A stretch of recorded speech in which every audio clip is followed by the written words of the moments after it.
नवी जन्मेन मी मालिकेच्या आजच्या भागामध्ये आपण पाहणार आहोत की शालिनी सरपोतदार साहेबांना बोलत असते.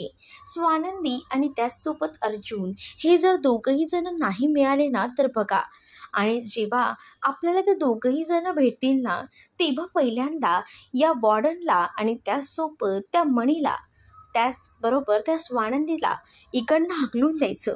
त्यांना जरा देखील आपल्या घरात थारा द्यायचा नाही, कारण ती आज मला खूप काही बोलून गेलेली आहे. तर आता इथे मनी जो असतो त्याला स्वानंदीची आठवण येत असते. आठवणीपेक्षा तिला आता स्वानंदीची जास्त काळजी लागून राहिलेली असते. मनी आता वॉर्डन मॅडमना म्हणत असतो की कुठे गेले असतील या स्वानंदी. त्यात असतो आता वॉर्डन मॅडमना जो काही त्रास होत असतो, त्यामुळे आता तो शोध मोहीम तिथेच थांबवून आलेला असतो आणि तो वॉर्डन मॅडमची काळजी घेत असतो. तर इकडे आता पोलिसांना सुद्धा बोलवलेलं असतं सरपोतदार साहेबांनी, आणि पोलिसांना सरपोतदार साहेब सांगू लागतात की तुमची यंत्रणा कुठे कमी पडते, अजूनही स्वानंदी आणि बाळ सापडलेलं नाहीये. माझा नातू काही झालं तरी मला मिळायला हवा, तुमची जास्त फोर्स कामाला लावा, काही झालं तरी सुद्धा, असं पोलिसांना सरपोतदार साहेब सांगू लागतात. त्यावर सरपोतदारांचं बोलणं पोलीस ऐकतात आणि त्यांच्यावर सुद्धा जास्त प्रेशर आल्यामुळे ते सुद्धा बोलत असतात की सर, तुम्ही सांगताय ना तसं आम्ही करू आणि लवकरात लवकर तुमचा नातू तुम्हाला भेटेल, असं देखील आश्वासन पोलीस आता सरपोतदार साहेबांना देत असतात.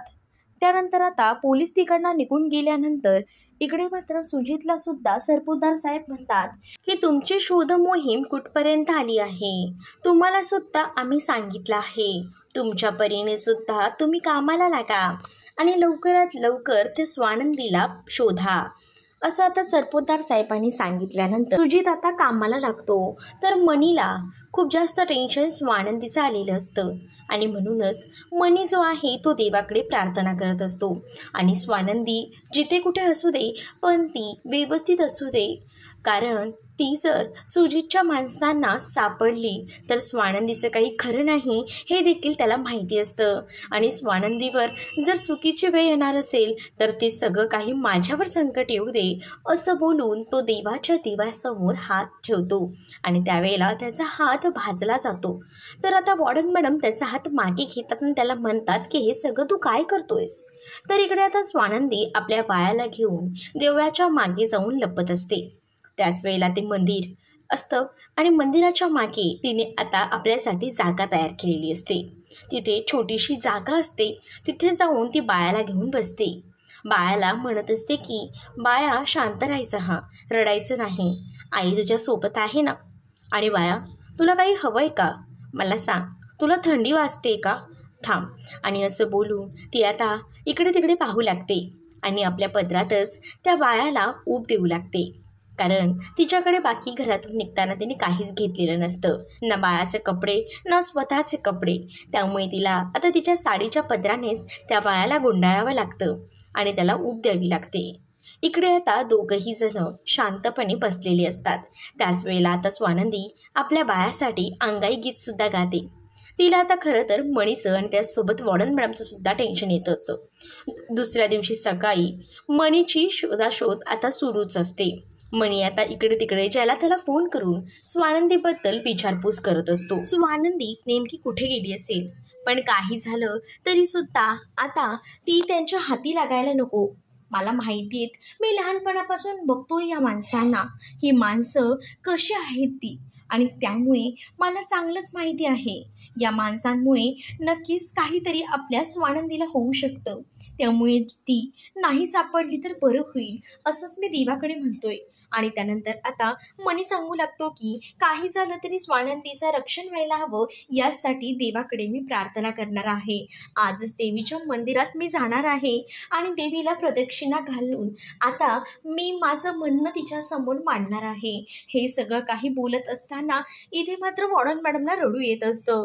वॉर्डन मॅडम स्वानंदीची काळजी करत असतात, त्याचसोबत मनीला हे सगळं करण्यापासून रोखत देखील असतात. मात्र मनी आता वॉर्डन मॅडमचं काही देखील ऐकायला तयार नसतो. तो सरळ सांगू लागतो की नाही, मला स्वानंदीच्या सुखासाठी, बाळाच्या सुखासाठी हे सगळं करावंच लागेल.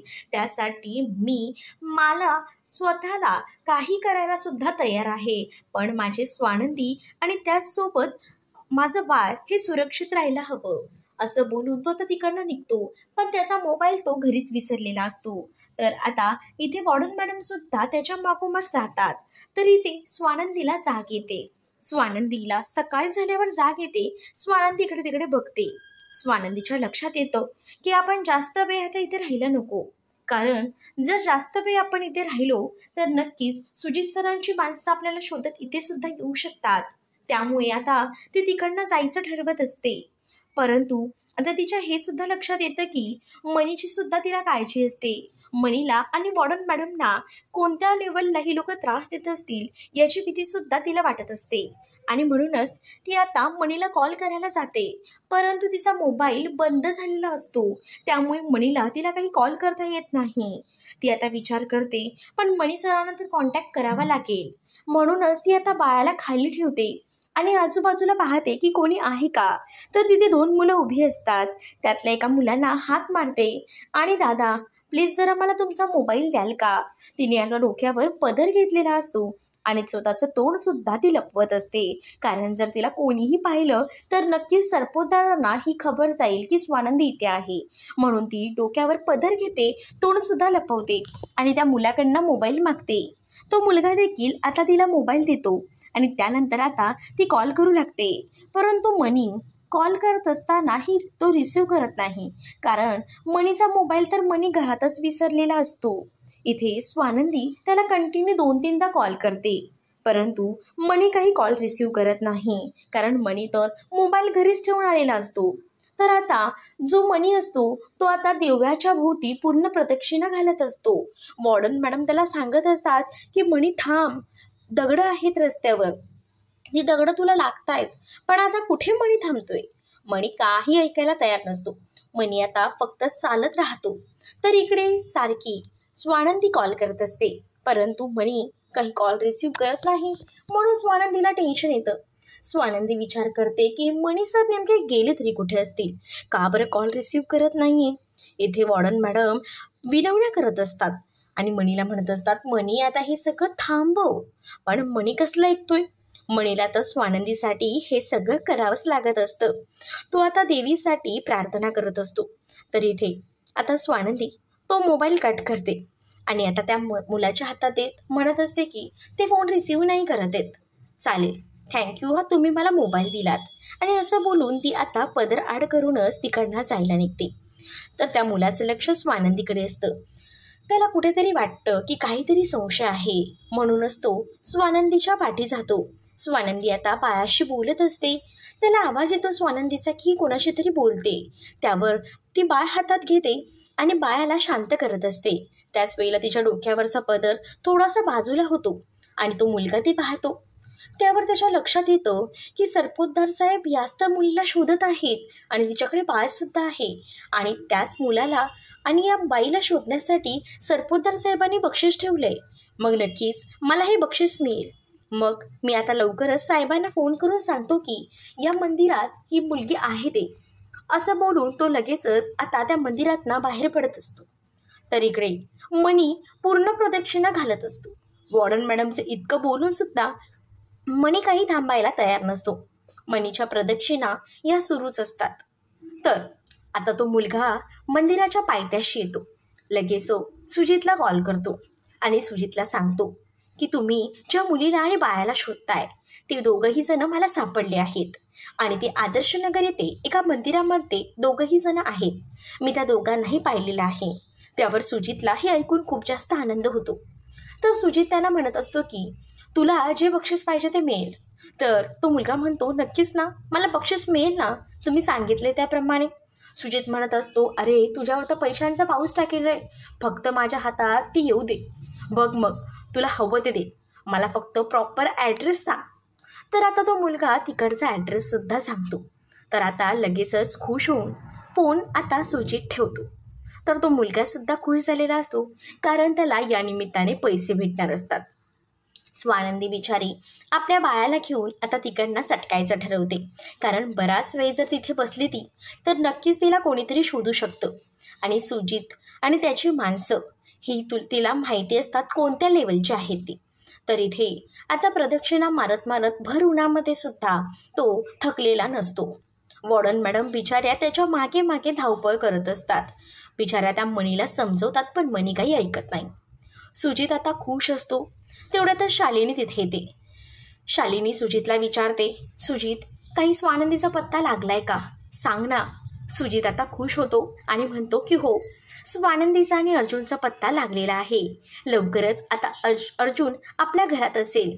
हे ऐकून आता शालिनीला आनंद होतो. शालिनी म्हणत असते, खरंच का, कुठे सापडलेत. त्यावर एका मुलाचा आत्ताच मला फोन आला होता आणि आदर्शनगरजवळ एक मंदिर आहे, तिथे मला ते बोलला आहे की तिथेच त्या दोघंही जण आहेत. मी आता लगेच जातो. शालिनी म्हणत असते, मी सुद्धा तुझ्यासोबत येते ना. पण आता सुजित म्हणत असतो की तू नको येऊस, कारण तिथे काही झटापट होईल, काय होईल. त्या स्वानंदीला सावरू की तुला, त्यापेक्षा तू घरी थांब, मी लगेचच आपल्या अर्जुनला घेऊन येईन, असं देखील सुजित आता सांगू लागतो. सुजितने शालिनीलाही सांगितल्यावर शालिनीला खूप जास्त आनंद होतो. सुजित लगेचच आता त्या मंदिराच्या दिशेने जायला निघतो. तर आता शालिनी हाक मारून सरपोतदार साहेबांना बोलवून घेते आणि सरपोतदार साहेबांना स्वानंदी आणि त्यासोबत अर्जुन मिळाल्याची खबर देते. तर ही गोष्ट ऐकून आता सरपोतदार साहेब देखील खुश होतात.